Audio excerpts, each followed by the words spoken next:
Saya persilakan pada Prof. Ikrar untuk menyampaikan. Yang pertama. Iya, terima kasih Aiman. Ada beberapa poin ya. Saya juga nggak begitu sepakat dengan Bung Said Didu ya, yang mengatakan yang soal bahwa Prabowo itu akan melakukan ini, melakukan itu dan sebagainya. Karena buat saya Prabowo itu masih tetap man of continuation.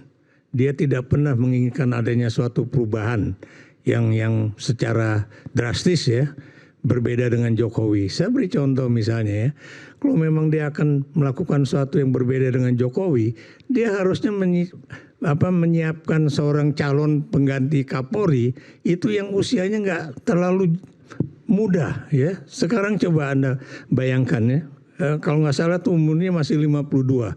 Berarti untuk dia menjadi Kapolri nanti kalau memang itu terjadi, dia punya masa paling sedikit itu 6 tahun. Yang diisukan? Yang diisukan sekarang ya. Harusnya itu yang bedanya bangsa 2 tahun atau 3 tahun supaya jangan terlalu lama yang menjadi Kapolri. Yang kepala BNN atau yang mana? Yang kepala BNN. Oke. Ya, itu. Ya tapi itu kan isu-isu liar. Iya, ya, mudah-mudahan itu nggak terjadi ya. Betul ya. Jadi liar, itu masih itu satu ya. Kedua juga ini apa namanya tuh, apakah berani Prabowo melakukan suatu penggusuran terhadap ketua-ketua partai yang sekarang menjadi menteri-menteri koordinator ya. Buat saya kalau itu berani, wah itu hebat tuh. Kenapa? Karena itu persoalannya lagi-lagi di dalam kabinet merah putih itu sendiri. Kalau itu terjadi kan akan terjadi guncangan besar dalam kaitannya antara dukungan parlemen terhadap pemerintahan Prabowo. Apakah itu akan berani dilakukan? Kalau itu berani buat saya bagus. Tapi Anda tahu kalau itu terjadi berarti upaya dia untuk misalnya menggolkan beberapa undang-undang ataupun keputusan itu akan sulit dilakukan di parlemen gitu. Oke, baik. Silakan. Ya, terima kasih. Tadi Bang Ikrar bicara tentang lebih dekat lagi. Ya, masalah isu-isu ya. Kapolri ini, Kapolri itu, ya, gitu kan. Itu isu Bang liar. Said Didu juga saya kira. Saya kira itu adalah isu sampai saat ini. Kalau kami melihat, ya, bahwasanya Kapolri masih sangat dibutuhkan oleh Presiden. Kenapa demikian? Kapolri yang saat ini maksudnya? Ya, Kapolri yang saat ini, kalau kita lihat masih sangat dibutuhkan oleh Presiden Prabowo. Kenapa demikian? Ya mungkin karena kerjanya bagus. Karena Presiden merasa apa yang menjadi programnya itu disukseskan ya, termasuk juga misalnya pelayanan ya, walaupun misalnya kita melihat ada saja masyarakat yang masih puas ya, ada saja yang masih mengeluh, tetapi kalau secara umum kita lihat bahwasanya kinerja kepolisian terus semakin baik kok. Mungkin ada kelemahan iya, tetapi capaian-capaian yang dilakukan oleh kepolisian secara umum itu ada peningkatan besar. Kalau misalnya kemarin dalam beberapa hari terakhir ini ada masukan untuk ada pergantian Kapolri, saya kira itu sepenuhnya menjadi kewenangan Presiden.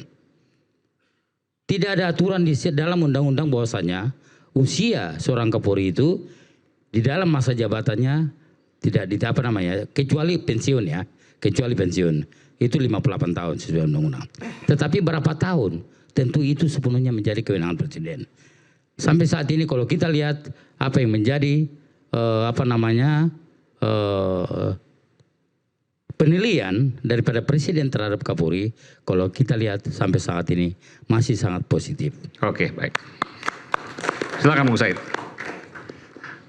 Saya bilang begini, kalau Pak Prabowo ingin memperbaiki bangsa, maka tantangan yang hadapi tidak segampang yang dia bayangkan sebelumnya. Kita lihat demo 25 sampai 31 Agustus itu pembelajaran yang sangat penting bagi kita semua, bahwa ternyata Presiden tidak bisa mengendalikan semuanya dengan baik, sehingga beliau betul-betul butuh dukungan rakyat dan ketentraman rakyat yang tinggi, itu yang dibutuhkan. Nah, apalagi Pak Prabowo punya agenda yang sangat keras loh Pak, sangat keras. Coba korupsi Itu keras sekali. Reza Khalid baru bisa disentuh. Sangat keras. Yang kedua, penertiban oligarki itu sedang berlangsung. Yang keempat, pengambilan sumber daya alam yang jutaan hektar sedang dilakukan. Jadi agendanya sangat keras.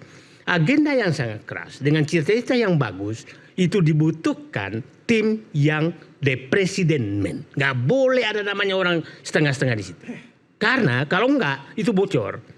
Anggaplah mau menertibkan tambang di Maluku itu yang 20.000 hektar yang tahu bintang semua belakangnya. Kalau bukan tim yang kuat dan tidak bocor itu tidak mungkin lakukan. Jadi saya mengatakan Pak Prabowo, Bapak betul-betul butuh dukungan rakyat. Dan itu 3 kali beliau buktikan. Contoh, kasus Pati yang kebetulan Gerindra. Dia turun selesai. Kasus kemarin di Sumatera. Yang memecah kepala sekolah. Langsung dia lakukan. Dan yang paling penting kita lihat kasus Indonesia Gelap. Indonesia Gelap yang pada saat itu terjadi tinggal diketok di DPR bahwa bisa Kaisang menjadi gubernur. Keputusan MA. Tahu-tahu Prabowo saya yakin perintah ini nggak boleh. Artinya saya menaruh harapan Pak bahwa sepertinya Prabowo itu lebih memihak ke rakyat daripada ini. Jadi saya berharap bahwa Pak Prabowo apabila Bapak memang tujuannya untuk memperbaiki bangsa, maka rakyat bersama Bapak. Lupakan itu relawan, lupakan itu semua. Rakyat akan bersatu. Tapi kalau ada pengkhianat di dalam, gunting cepat. Nah, itu clear. Nah, jadi saya katakan, saya berharap 20 Oktober tepat setahun Pak Prabowo, semua orang di sekitar Bapak yang melaksanakan agenda yang sangat keras. Agendanya sangat keras loh Pak. Pemberantasan korupsi, pengambilan aset negara, kemudian penertiban oligarki, itu keras semua. Dan itulah yang saya pikir yang terjadi, yang diuraikan tadi, bahwa elemen-elemen itulah yang bergerak di demo mencoba mengganggu di demo Agustus. Nah, saat itu Pak Prabowo ngambil langkah tepat sehingga langsung diminta orang di Prabowo Men yang mengendalikan itu adalah Safri Samsudin, bukan yang masih diragukan Prabowo Men-nya. Nah, di situ Pak Prabowo menunjukkan ternyata kalau saya menunjuk orang yang memang hanya Prabowo, maka rakyat mendukung. Faktanya ya, 27 itu Kapolri dan Panglima TNI Komprensi Perdi Hambalang dan keras akan melakukan tindakan keras. Apa yang terjadi besoknya? Ada eskalasi pembakaran di mana-mana. Tanggal 31 Agustus sore, Pak Safri Samsudin sebagai Prabowo Men mengambil alih. Yang rencananya demo besar-besaran besoknya itu diam semua. Artinya ini fakta bahwa rakyat percaya kepada Prabowo. Bukan orang-orang sekitar itu. Ya, itu yang harus ditanamkan Prabowo. Sehingga Pak Prabowo jangan ragu. 20 Oktober semua di sekitar Bapak untuk melakukan agenda keras pasang Prabowo Men. Terima kasih. Oke. Silakan, Bung David. Ya, saya gini. Jadi tadi saya sudah katakan bahwa Prabowo ini adalah pemimpin yang punya strong leadership ya. Terlalu susah Prabowo untuk didikte, di underestimate atau dilakukan misalnya hal-hal yang sifatnya memaksakan kehendak untuk diikuti oleh Prabowo. Dan Pak Prabowo ini punya kekuatan politik. Pertama, partai koalisi itu sangat kuat di belakang Prabowo. Relawan-relawan yang sekitar 400 organisasinya itu ada di belakang Prabowo Gibran ya. Jadi di situ ada relawan Jokowi, bawaan Jokowi dari 10 tahun, bawaan Gibran dan relawan-relawan murni Prabowo. Itu bersatu padu menjadi kekuatan sosial ya. Menjadi kekuatan sosial yang menopang program Prabowo hari ini sampai ke akar rumput grassroots. Nah itulah yang dimaksud oleh Pak Jokowi, dukung full pemerintahan Prabowo Gibran untuk menyukseskan program beliau selama 5 tahun ini, lalu kemudian dukung untuk 2 periode ke depan. Itu dengan catatan kalau berhasil semua dan rakyat menerima itu. Jadi tidak ada ketakutan yang misalnya, makanya ini saya sayangkan bahwa Bung Rocky Gerung meninggalkan forum ini karena gagal membangun argumentasi dengan kami ya. Dan ketakutan Jokowi fobia itu yang ingin dilempar oleh Bung Rocky tadi, bahwa misalnya ada pasangan 2029 yang disiapkan, seorang Gibran akan berpasangan dengan Jokowi. Ini kan pembodohan publik ini. Sayangnya dia udah meninggalkan forum ini ya.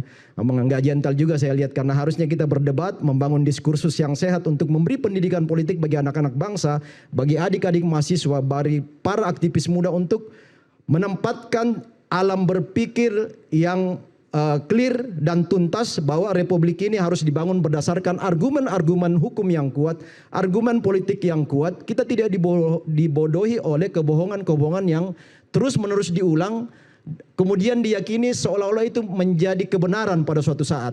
Padahal itu semua kebohongan publik yang dikemas dengan argumen-argumen yang cukup meyakinkan, tetapi sebenarnya itu sangat membohongi publik. Itu yang tidak kita ingin dibangun.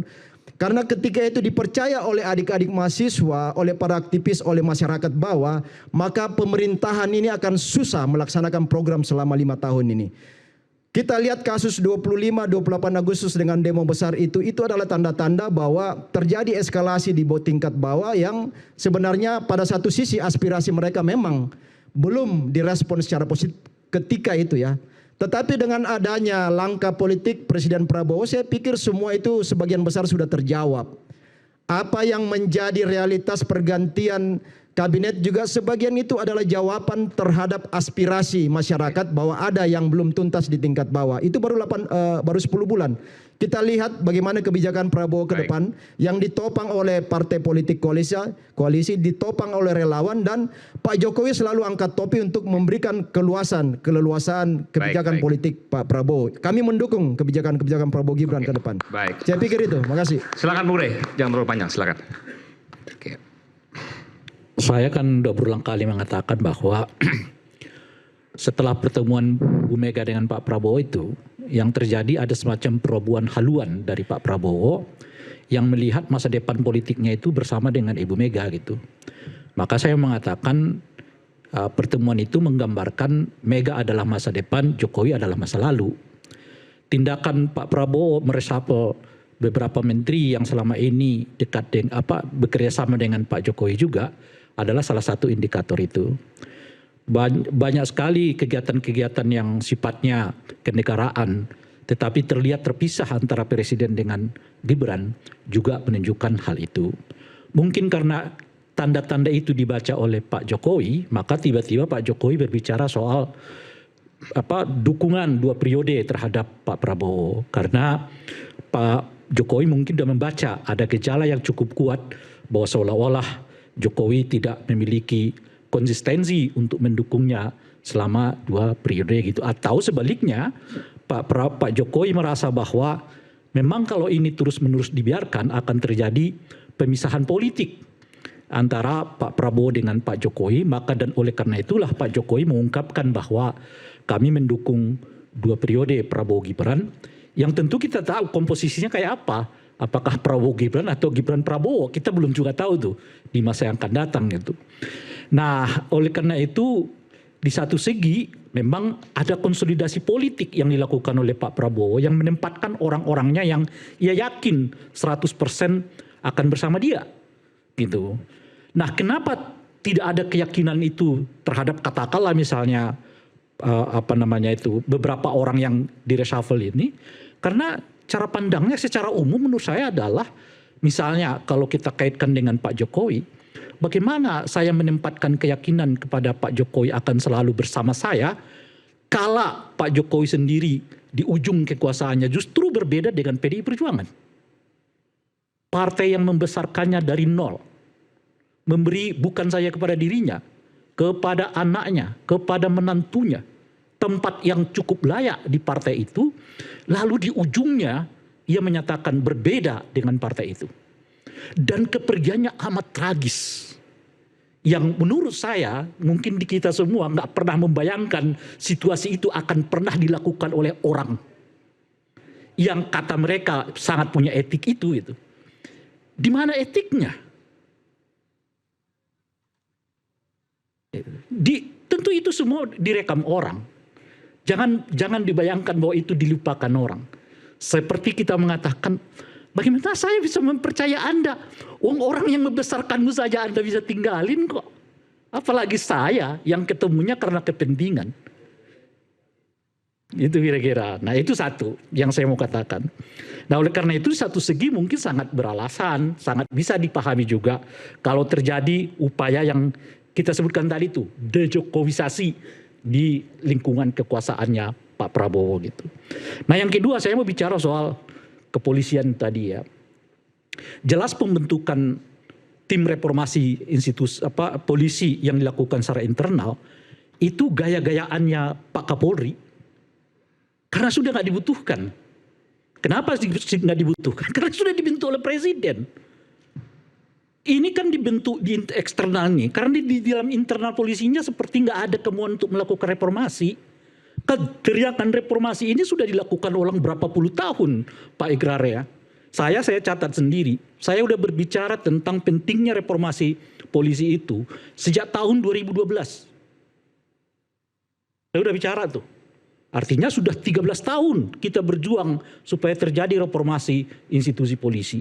Sebab menurut saya di era reformasi ini semua sudah kita reformasi. Kecuali dua institusi yang betul-betul sangat lemah sentuhan reformasinya. Satu institusi kejaksaan, yang kedua adalah institusi kepolisian.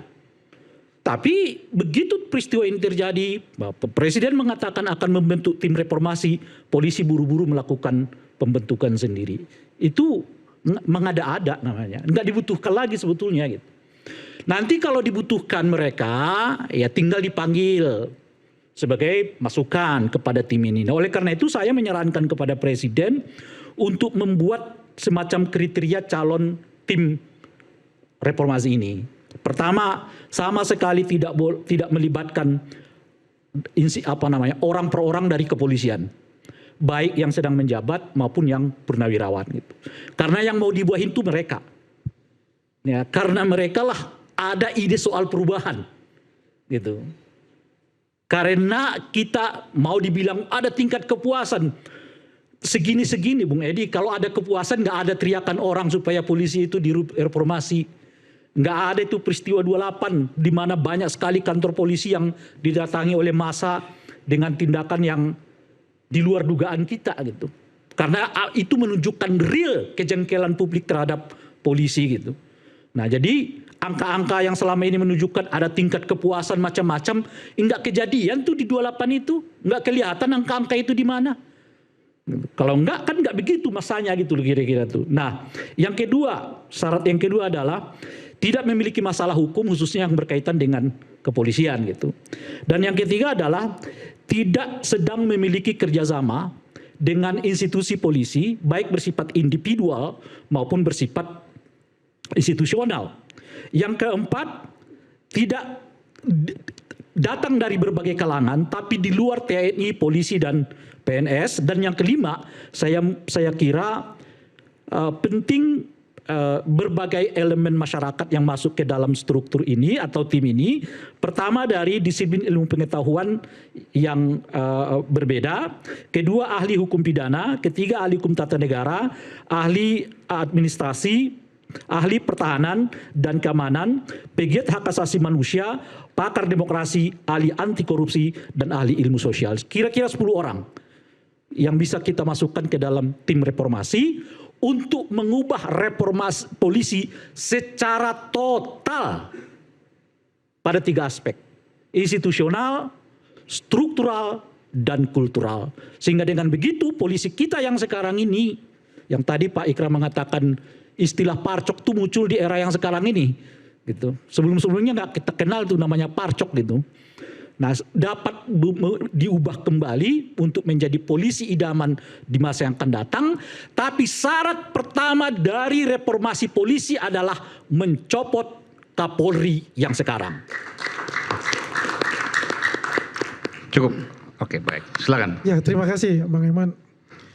Setelah kita melihat ya bagaimana pergulatan-pergulatan argumen-argumen kita di sini. Sebetulnya saya ini mendengar bagaimana argumennya dari Bang Rocky mengenai prediksinya dia siapa lagi yang diganti dalam reshuffle nanti. Tapi beliau sudah ada tidak ada, tapi kita hormati keinginan beliau untuk meninggalkan ruang pertemuan kita ini. Bang Eman, kalau kita melihat bagaimana situasi waktu demonstrasi kemarin, sebetulnya ada OTB di sini, organisasi tanpa bentuk yang melakukan suatu gerakan-gerakan menumpang dari real demonstrasi itu sendiri.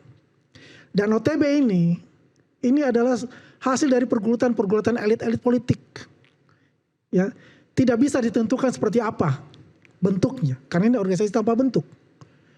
Yang diperlukan bahwa kita adalah bagaimana yang dikatakan persatuan dan kesatuan ke depan yang dibutuhkan semua masyarakat Indonesia untuk menghadapi organisasi tanpa bentuk ini. Karena ini tidak akan hanya sekarang, tidak akan berlanjut terus menerus ketika kita sendiri sebagai masyarakat Indonesia kita tidak menggalang rasa persatuan dan kesatuan itu. Kalau sasarannya adalah kepolisian, pasti ada sesuatu yang membuat ingin merubah kepolisian itu. Dan ini ditanggapi dengan adanya reformasi untuk kepolisian Republik Indonesia. Apa yang tadi dijelaskan oleh Bang Rey, komponen-komponen itu ya kita mendukung untuk itu demi kemajuan Republik Indonesia dengan adanya reformasi kepolisian itu sendiri. Sehingga rasa keadilan itu dapat dirasakan untuk seluruh rakyat Indonesia. Tapi ketika itu masuk ke dalam tataran politik, itu perlu juga diwaspadai.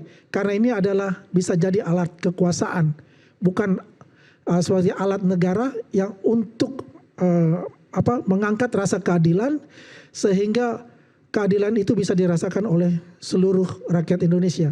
Dan ini bisa jadi kalau tidak dikontrol ya jadi alat kekuasaan maupun alat politik. Hari yang terjadi adalah seperti tanggal 25 sampai tanggal 30 itu. Dan mudah-mudahan ini adalah yang terakhir terjadi, pembelajaran baik bagi kita. Dan ini juga entry point bagaimana menilai semua pembantu-pembantu presiden, menteri-menteri presiden ya siap diangkat dan siap untuk dicopot kalau kinerja mereka tidak sesuai dengan apa yang diharapkan presiden dan apa yang diharapkan oleh rakyat Indonesia. Oke, baik. Terima kasih. Terakhir silakan. Baiklah, reformasi Polri, saya rasa kalau memang itu untuk kebaikan demi Republik ini, ya kenapa tidak? Nah, adapun mengenai reshuffle kabinet merah putih, tentu itu menjadi hak prerogatif dari presiden. Dan saya yakin ya Prabowo yang pada era sebelumnya itu ikut di dalam pemerintahan Jokowi sudah tahu mana-mana yang harus diperbaiki. Paling tidak dari keikutsertaan dia di dalam pemerintahan Jokowi sebelumnya, dia sudah mempunyai gambaran apa yang akan dilakukan ke depan. Nah, dan saya yakin ya Prabowo akan membawa Republik ini ke arah yang lebih baik seperti kata Pak Said Didu, banyak langkah-langkah dia yang memang sangat keras ya, yang itu demi kebaikan. Nah, untuk itu ya saya berharap nih ya kepada teman-teman dari relawan ya, sudahlah ya. Saya tahu Prabowo itu tidak suka ya, seperti dia bilang sudahlah Prabowo 2 periode itu nanti. Dia mengatakan kalau saya memang berhasil melakukan program maka saya bersedia. Tapi kalau tidak saya tidak akan mau. Itu jadi di situ kita melihat Prabowo mengabdikan dirinya untuk kepentingan bangsa. Dan untuk itu ya saya berharap tidak ada lagi relawan-relawan mengatasnamakan relawan ABC. Kami relawan Prabowo sejati, begitu Prabowo jadi presiden, kami bikin Garuda Astacita Nusantara, yaitu mengawal program Astacita Prabowo.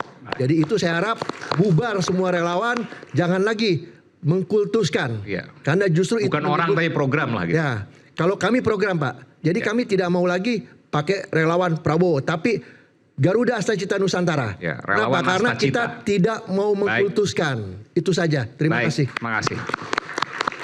Dan pergantian perombakan kabinet lumrah dilakukan untuk berbenah dan sepenuhnya hak prerogatif presiden. Jajaran itu untuk bekerja maksimal demi pemerintahan berjalan yang maksimal. Di sisa hari yang masih panjang, rakyat bergantung pada kerja-kerja nyata sang penguasa.